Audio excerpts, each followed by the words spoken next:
La guerra es inevitable. Los caballeros preparan sus escudos en defensa de los magos para enfrentar a sus eternos rivales, los dragones. El reino de Kerbeck lleva años enfrentándolos. Los hechizos comunes no surten mucho efecto y los magos necesitan mucho más tiempo para conjurar uno poderoso. Sin embargo, en una batalla no siempre se dispone de ese tiempo. De por sí, un solo dragón ya es temible. Entonces, uno negro es una completa calamidad que el reino solo ha enfrentado 2 veces, perdiendo muchas ciudades en el camino. La princesa del reino se rehúsa a entrar al castillo mientras su padre y los demás están en una batalla. Simplemente no puede huir y abandonar a su gente. Tiempo después, vemos a nuestra protagonista, Mónica Everett. Parece que se quedó dormida estudiando y una chica fue a llevarle algo de comer. Se ve que Mónica es un poco tímida, entonces cuando la chica entra, le pregunta si supo lo que pasó hace 3 meses en la frontera. Se dice que un grupo de dragones liderados por el imponente dragón negro Worgen atacó el reino. Como medida desesperada, tuvieron que enviar a uno de los 7 sabios, que son los mejores magos del reino, para enfrentarlo. Y fue ni más ni menos la bruja del silencio, la más joven de todos, quien se encargó de todo por su cuenta. Dicen que ella es la única maga capaz de conjurar sin decir ni una sola palabra. Mónica se ve un poco incómoda pagándole por la comida que le llevó. La chica le dice que es demasiado dinero preguntándole ya en qué trabaja. Mónica responde que hace cálculos y ya está. Entonces la niña le dice que unos amigos matemáticos fueron a visitarla, mientras que alguien habla desde la puerta. Mónica queda paralizada y cuando los ve no los deja ni hablar, cerrándoles la puerta en la cara. Aunque luego el tipo abre a la fuerza agradeciéndole a la niña por llevarlos. Y luego le dice a Mónica que hace mucho no veía a la bruja del silencio. En este mundo es imposible hacer magia sin conjurar un hechizo. Sin embargo, una joven prodigio lo logró muy pequeña, de una manera bastante peculiar. Resulta que Mónica es una chica demasiado tímida que vive encerrada en las montañas. Al relacionarse con los demás prácticamente no podía ni moverse. No podía pronunciar una palabra, llegando al punto de vomitar o desmayarse. Claramente así no puede hacer ninguna magia y estaba a punto de reprobar en la academia. Por eso, en vez de lo que habría hecho cualquier otra persona como socializar, ella pensó que la única respuesta posible era hacer hechizos sin entonarlos. Así como la mente de Mónica estaba un paso más allá, fue como dominó la magia silenciosa. Se unió a los 7 sabios y de eso la ha llevado hasta donde está ahora. Louis Miller, el mago de las barreras, dice que para variar sigue desperdiciando su talento. Le dice a su sirvienta llamada Rin que haga una barrera sónica, pues resulta que ella en realidad es un espíritu superior de viento. Louis dice que tiene una petición importante. Le cuenta que está protegiendo al segundo príncipe de su majestad. Y pues Mónica no entiende por qué Louis es el primer príncipe. Él está seguro de que tiene dudas, pero su suposición es que el rey se lo ordenó sin saber que era él. El príncipe Félix va a un internado. Lo apropiado sería infiltrarse, pero eso es imposible para alguien con su fama. Esa academia está bajo la influencia del hijo del duque de Kerbeck, que es el líder de la facción del segundo príncipe. Por eso es que preparó un amuleto. Mónica se sorprende, pues es una barrera combinada que protege del peligro, además de arrastrar el que la porta. Luis se esforzó bastante en hacerla. Le envió una idéntica al segundo príncipe para saber dónde está y qué hace en todo momento. Claro que eso es algo que él no sabe. Mónica pregunta si eso no es acoso, entonces él responde que mientras no lo descubra no pasa nada. El caso es que cuando se lo enviaron como regalo, se rompió al día siguiente. A Mónica no le gusta dónde está yendo todo esto, pues Luis solo está diciendo todo el sacrificio que hizo para fabricarlo. Como es su deber, corrió para ver si le había pasado algo al príncipe, pero él solo dijo que lo había roto sin querer queriendo. Eso no le hizo nada de gracia, preguntándole a Mónica si ya sabe lo que quiere pedirle. Ella le dice que no puede infiltrarse en la academia, pero él responde que es la candidata perfecta, pues nadie la conoce. Ni siquiera pensarían que una chica tan desordenada como ella es de los 7 sabios, aparte de que su magia silenciosa es perfecta para el trabajo secreto. Mónica no quiere hacerlo. Luis dice que se volvieron sabios hace 2 años y ella solo ha estado viendo papeles. Ella responde que ya derrotó un dragón, pero él reprocha que ya derrotó 10. Le dice que es de las mejores magos del reino, con tareas que solo ella puede cumplir. Mónica responde que solo la incluyeron por llenar un cupo, pero Luis no va a aceptar excusas y no puede negarse. Por eso le empieza a decir el contexto. Hace años había una chica huérfana en el condado de Kerbeck. La anterior condesa se dio cuenta de que la chica se parecía a su difunto esposo. La adoptaron y vivió una vida muy feliz. Sin embargo, en un momento la condesa enfermó y su vida terminó. Como ya no tenía quien la protegiera, la hija del conde empezó a maltratarla. Y pues cuando cumplió la edad para entrar en la academia, también se llevó a la chica como su doncella. Y ese va a ser el papel que va a interpretar Mónica. Ella se quedó de piedra y es Nero, su familiar, quien tiene que ayudarla a reaccionar. Ella no está soportando la situación, pero sabe que no puede huir, y menos de ese sujeto. Nero le dice que mire el lado bueno. Los príncipes son atractivos, o eso dicen los libros. Ella la verdad es que no está segura, pues siempre que va a la ceremonia cierra los ojos. Cuando se llega el día, Mónica intenta pensar en cualquier cosa para distraerse. Al llegar a casa de Luis, su esposa, Rosa Miller, lo ignora completamente, yendo directamente a donde Mónica. La empieza a examinar de arriba abajo diciendo que está enferma enferma y deben tratarla de inmediato. Lo que hizo fue ponerla decente. Entonces, ahora deben saludar a la invitada de la historia. Mónica pregunta si esa historia no es un poco problemática para ella, pero Luis responde que el conde estaba muy de acuerdo, además de decirle que haga memoria. El condado de Kerbeck es el sitio que salvó el dragón hace meses, por eso el conde está muy agradecido con ella. Y pues, ¿quién va a ser la chica sino la misma princesa que vimos al inicio? Ella ha practicado bastante su papel de villana, aunque en realidad es una chica bastante amable. Se presenta como Isabela Norton y le agradece a Mónica por todo lo que hizo. La pobre Mónica es que no sabe ni cómo actuar, pero eso no es problema para Isabela, pues la admira más que nadie. Ese día crucial, ella estaba convencida de que su vida terminaría. Sin embargo, su hermano fue quien llegó a contarle que la bruja del silencio derrotó al dragón negro por su cuenta y no vio ninguna víctima. En ese momento, los demás dragones, al no tener líder, empezaron a destrozar la ciudad. Uno incluso llegó al castillo, pero justo antes de que pudiera acabar con la princesa, un rayo cayó del cielo para derrotarlo. Fue en ese momento que una puerta sagrada descendió producto de los hechizos de Mónica, esa joven prodigio que logró dominar la magia sin necesidad de pronunciar una sola palabra, la bruja del silencio de los 7 sabios, que logró derrotar a todos los dragones por su cuenta. Isabela quedó flechada ese día, pues los derrotó y se fue sin decir nada, guardando el aire misterioso. Se volvió su mayor fan y por eso, cuando se enteró de que se iba a infiltrar, quiso ayudarla como pudiera. Cuando Mónica era tan solo una niña, su padre le regaló una cinta métrica y ella fue la más feliz del mundo, pues resulta que él solía decir que el mundo estaba repleto de números. Cuando llegan a la academia, Isabel está molesta, pues tiene que compartir habitación con una inútil, pero claramente todo esto era solo una actuación, pues en realidad es Mónica quien no soportaría compartir cuento con una extraña. Isabel hace su papel espectacularmente, diciendo que deberían mandarla al ático o a los estadios, logrando que le consigan un espacio para ella sola. Por otro lado, el segundo príncipe está regañando al tesorero. Parece que el libro contable fue alterado y se reúne el consejo entero. Todos están revisando cada una de las anomalías que hay, pero son más de 50. El presidente le dice que eso afecta más de lo que cree y es posible que las relaciones con su padre se vean comprometidas. El chico no sabe ni qué responder, pensando que alguien lo va a ayudar, pero lo cierto es que no puede recordar nada. En medio de la desesperación se lanza contra él, pero es el vicepresidente quien lo detiene en el acto. Así, el príncipe le ordena al chico quedarse en su cuarto hasta que notifiquen su expulsión. En el despacho del director, Isabela sí quería compartir su habitación y hacer cosas de amigas secretas. En ese momento ven el espectáculo del chico que acaba de reprender. Isabela reconoce a varios nombres, menos al de cabello plateado. Más tarde en clase, el maestro presenta a Mónica frente a toda la clase, pero ella no dice ni una sola palabra. El maestro le regaña por su postura, pues es la mejor academia del reino y la educación es fundamental. Mónica sigue con sus traumitas, entonces solo se sienta en silencio. En eso, una chica llamada Lana Colette le habla para preguntarle por su peinado desaliñado. El resto de las chicas murmuran que debe ser una plebeya. Lana se da cuenta de que está muy incómoda, entonces sigue hablando con ella. A Mónica le cuesta demasiado relacionarse, pero Lana es muy buena persona, aunque las demás también murmuran sobre ella y de que su padre es un oportunista. Ella sabe lo que es sufrir el acoso, por eso le dice a Mónica que no se vaya a mover en lo absoluto y empieza a peinarla. Así se ve un poco más refinada, diciéndole que puede aprender a hacerlo si quiere, pero se fue sin dejarla siquiera agradecerle. Después de la clase, Mónica empieza con su misión buscando al príncipe, pero eso es algo imposible para ella, pues hay demasiada gente, aunque sería peor si no hiciera nada. Saca algo extraño de su bolsillo para comer, pero primero tiene que buscar un lugar solitario, encontrándose directamente con el príncipe sin saberlo. En realidad ella quiere estar sola, entonces mejor se va a ir. Pero en eso, Elliot, un ayudante, la captura por la espalda, diciéndole que cayó en la trampa. Estaban seguros de que lo seguirían a un sitio solitario como ese, preguntando si acaso la enviaron el antiguo tesorero. Mónica no entiende nada, diciendo que solo quería comer sus frutos secos, pero termina tropezando y casi llorando. El príncipe le dice que ya la suelte y no revele más información. La ayuda a recoger sus cosas, diciéndole que ella debe ser la chica nueva de segundo. Le devuelve su comida disculpándose por la molestia, pero Mónica no puede dar ni las gracias. Sin embargo, en ese momento algo ocurre. El príncipe se lanza para protegerla de una matera que viene desde arriba, aunque Mónica puede detenerla muy fácilmente. Elliot se va a averiguar quién lo hizo, dejándolos a ellos en una situación que la deja a ella fuera de combate y haciendo que tenga sueños dolorosos de su pasado. Cuando despierta, una chica llamada Shelma es quien le pregunta si está bien, pues ella es la encargada de la salud ahí. La consiente suavemente, diciéndole que todo estará bien y puede volver al dormitorio cuando ella quiera. Cuando lo hace, Nero le pregunta cómo le fue, pero fue un pésimo primer día. Él le dice que si lo echa a perder siempre va a poder modificar sus recuerdos con magia, pero Mónica responde que no puede hacer eso, aunque es curioso porque en realidad muchas personas se portaron bien con ella y la verdad quisiera agradecerles. Nero le dice que él se puede encargar, se transforma en un humano común y corriente y Mónica le suplica que vuelva a ser un gato, pero él la atormenta diciéndole que van a practicar cómo dar las gracias. Aunque en medio del juego se da cuenta de que hay alguien sospechoso en el jardín de los chicos. Tal vez esa es la persona que están buscando y deberían investigar. Sin embargo, Mónica dice que ya conoce a esa persona. En otro sueño, ella era encantada viendo cómo su padre hacía todos sus cálculos. Él estaba enfocado en su investigación, pero sabía muy bien que era difícil completarla. Al día siguiente, Mónica nunca había pensado en cómo peinarse. Le pregunta a Nero que cree que no es en vano. Es una pregunta muy filosófica, entonces él le dice que la vida está llena de cosas inútiles. El truco está en disfrutar de ellas y así no será en vano. Siendo haciendo que ella recordara cuando su padre decía que no había nada más divertido que un reto difícil. Decide intentar su nuevo peinado, aunque parece que no le salió nada bien. También quiere devolverle el listo a la Lana, dándole las gracias como puede. Ella dice que ya no lo quiere, pues no está de moda. Pero entonces Mónica se arma de valor para preguntarle si puede enseñarle a peinarse. A Lana le parece demasiado tierna, diciéndole que no tiene remedio y se siente a su lado para poder peinarla. Empieza a contarle historias de su pasado, aunque luego piensa que nadie quiere escuchar nada y la hija de un oportunista. A Mónica también la molestan por ser una friki de los números, entonces no pasa nada. Cuando termina, le dice que ahora debería soltarlo e intentarlo ella. En ese momento, Elliot entra en el salón, y cuando Mónica lo ve, se esconde de inmediato, haciendo que la encuentre mucho más fácil, y diciéndole que lo siga el consejo sin hacer preguntas. La verdad es que el príncipe la mandó a llamar. Se presenta como Felix Riddle, el presidente del consejo. Mónica piensa que es un avance sin querer, entonces le agradece por su ayuda ayer, aunque le pregunta por qué salió del dormitorio anoche. El príncipe pregunta de qué habla, entonces Mónica le dice que vio a alguien igualito a él, aunque no pudo verle la cara. Félix dice que hay muchos con su físico y seguro se confundió. Entonces Mónica ahora sí va a hablar, diciendo que era exactamente la misma proporción áurea. Puede sacar todos los cálculos de su cuerpo entero solo con echarle un vistazo, igual a lo que hizo anoche con el sospechoso. Sacando todos esos datos casi exactos, está segura de que el sujeto de anoche era él, pero se dio cuenta de que se emocionó demasiado. Félix lo admite diciendo que no pudo encontrar nada y recalcando el hecho de que Mónica es inofensiva. Sabía quién era él y aún así no le hizo nada estando solo. Ella no está entendiendo, entonces le cuentan lo que pasó con Aaron y que probablemente él tenga un cómplice. Mónica acabó de entender que la consideran una asesina y eso es todo lo contrario a su misión, pero la ponen en un aprieto aún más grande diciéndole que si no es la asesina,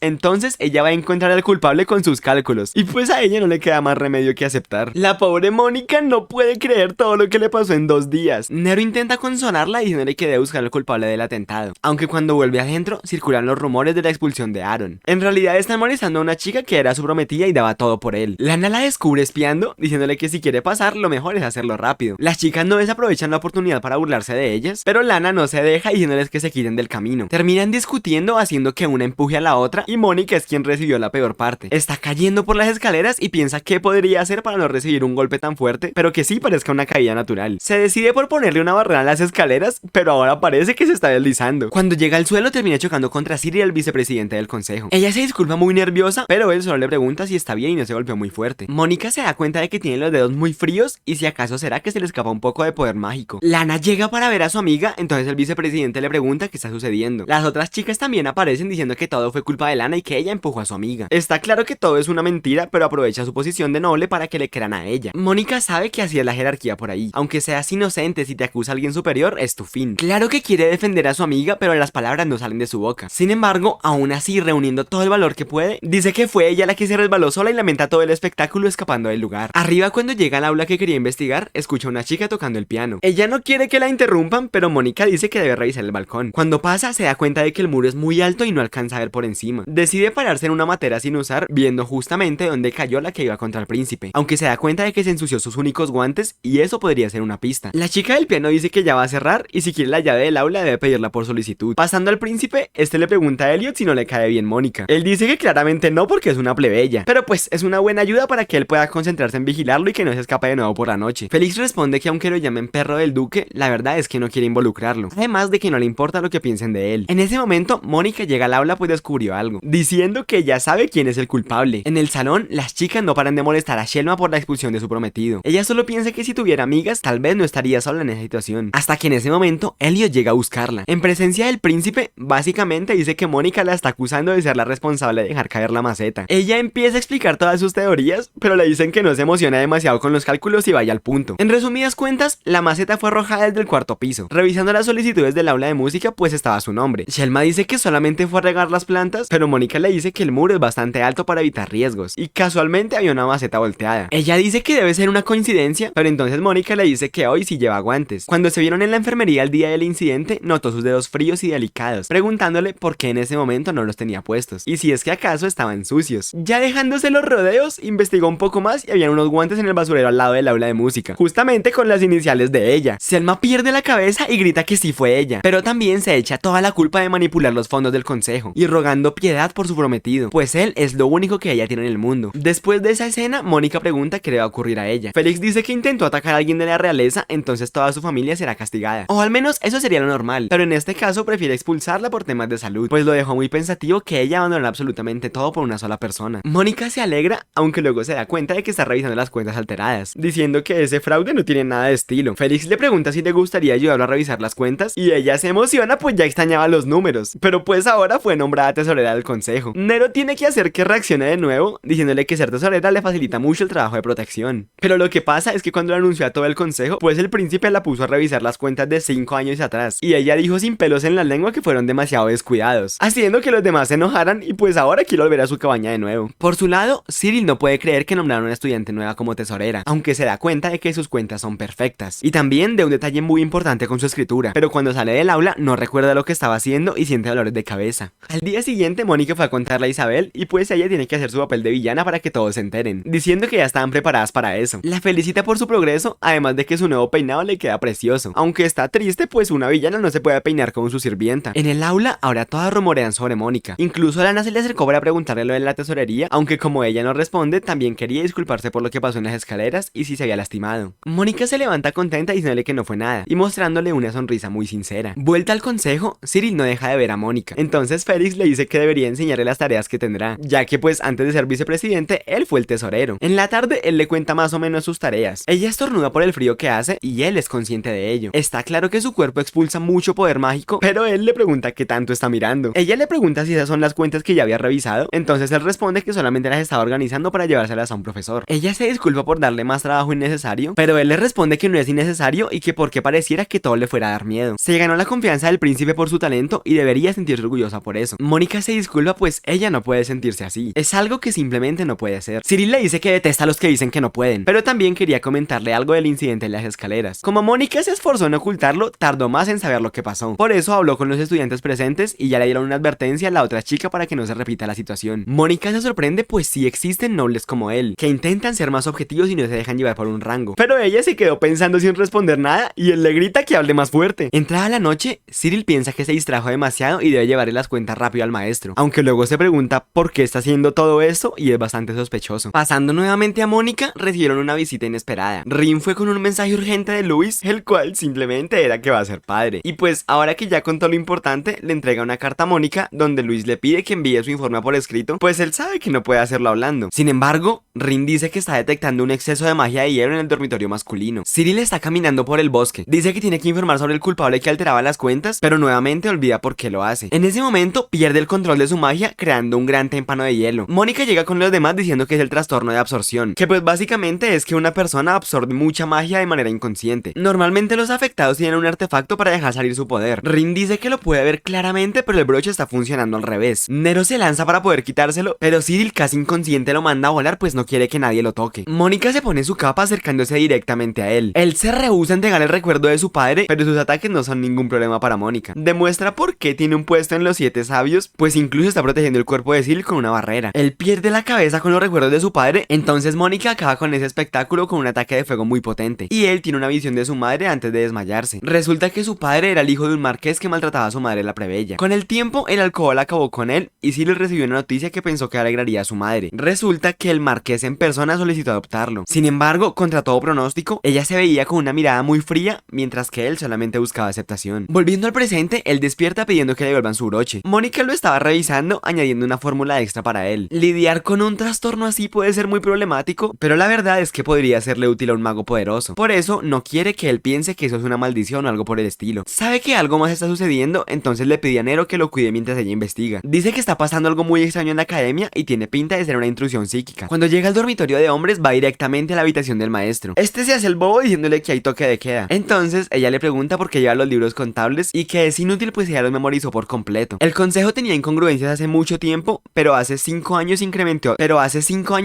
drásticamente esa actividad. Casualmente, el mismo periodo de tiempo en el que él entró al consejo. El maestro se lanza contra Mónica diciéndole que las investigaciones necesitan presupuesto. Empieza a conjurar un hechizo para controlarla, diciéndole que ella va a probar su fórmula perfeccionada para olvidar los recuerdos. Mónica le dice que tiene demasiados agujeros. Esa fórmula está lejos de ser perfecta y deshace el conjuro en un instante. El maestro no puede creer lo que está pasando. Esa chica está reescribiendo su fórmula en sus narices, diciendo que es imposible que que cree fórmulas tan perfectas y aún más sin conjurar hechizo, dándose cuenta de quién es ella en realidad. Todas las fórmulas se posan en su cuerpo y Mónica dice que el efecto va a durar 24 horas. El maestro reacciona y ahora está en la escuela. Dice que debe devolver los documentos alterados, además de que no esperaba que Cyril lo descubriera por la letra. Sin embargo, en ese momento un cerdo aparece para quitarle los documentos. Es como si fuera una canción infantil donde de repente son 2, 3 y muchos cerdos. En la realidad, Mónica está asustada pues usó magia de intrusión en alguien. Rin le dice que ella se va a encargar desde ahora pues seguro Louis quiere torturarlo, interrogarlo, aunque le pregunta qué fue lo que lo puso a soñar. Unos días después ya se corre el rumor de que despidieron al profesor. Lana le pregunta a Mónica si ha escuchado el caso, pues también dicen que fue uno de los 7 sabios quien intervino contra el maestro y que fue Louis Miller, el mago de las barreras, quien lo hizo. Empieza a hablarle de varios sabios, pero Mónica está concentrada en arreglar su peinado. Por su lado, el príncipe habla con su familiar. Resulta que es un espíritu superior de agua que se transforma en lagartija. Dicen que Cyril ya se recuperó, pues alguien lo dejó cerca de los dormitorios, además de que están ocurriendo cosas extrañas por ahí. Félix le pregunta si acaso habla de Mónica, pues es obvio que no le gusta para nada que la nombrara tesorera, pero está claro que ella no cayó en la trampa que le tendieron. No volteó a ver ni una sola vez las llaves de los documentos importantes que dejaron sobre la mesa, diciendo que tal vez alguien la envió para protegerlo, o incluso para exterminarlo, pero eso es lo de menos. Wildiano, el espíritu, le dice que no bromee con eso, pero Félix responde que su vida va a terminar cuando se decida el próximo rey, por eso quiere disfrutarla mientras puede. Volviendo a Mónica, ella está con los documentos, aunque se ve muy cansada por usar tanta magia el día anterior y se queda dormida encima de la mesa. Cyril entra en ese momento, pero en vez de despertarla tiene recuerdos fugaces de lo que pasó. Félix también llega, entonces él actúa como que es inaceptable su comportamiento y que la quiere despertar, pero Mónica en medio de sus sueños le dice que se alegra de que ya no esté frío, y Félix aprovecha para entretenerse dándole galletas como si fuera una